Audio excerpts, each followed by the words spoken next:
কালো জাদু নিয়ে পাকিস্তানের এক জাদুকরের বক্তব্য শুনুন। আমি মাঝে মাঝে কিছু জিনদের পাঠাতাম যখন কেউ আমার কাছে অন্যের বিরুদ্ধে কালো জাদু করতে আসতো।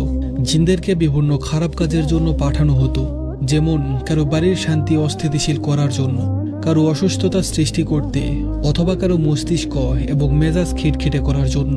মাঝে মাঝে কারো উপর জিন চালনা করা হলে কখনো কখনো জিনেরা ফিরে এসে আমাকে বলতো যে তারা কাউকে সেখানে দেখতে পায়নি।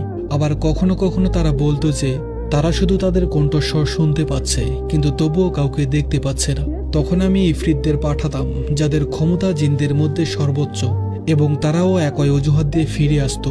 এরপর আমি জিনদের আবারও পুনরায় যাদের বিরুদ্ধে তাদেরকে পাঠানো হয়েছিল তাদের নাম, জায়গা, ঠিকানা এবং কোন অবস্থানে আছে সেটা বলি, এবং তারা উত্তর দেয় যে হ্যাঁ, আমরা আপনার বলে দেওয়া জায়গাতেই গিয়েছিলাম, কিন্তু তাদের খুঁজে পাইনি।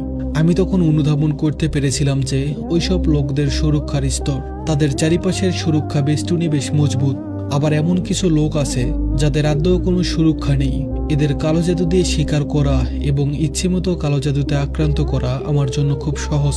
যাদেরকে ইফরিত পর্যন্ত খুঁজে পায় না সেসব লোকজন কোরআন এবং সালাত দিয়ে তাদের চারপাশে ভালোমতো সুরক্ষা বলয় তৈরি করে রাখে। কিন্তু যখন তারা মাঝে মাঝে তাদের সালাত মিস করে, জিনেরা তাদের দেখতে না পেলেও শুধুমাত্র তাদের কণ্ঠস্বর শুনতে নির্দিষ্ট একটি দূরত্বে থাকে।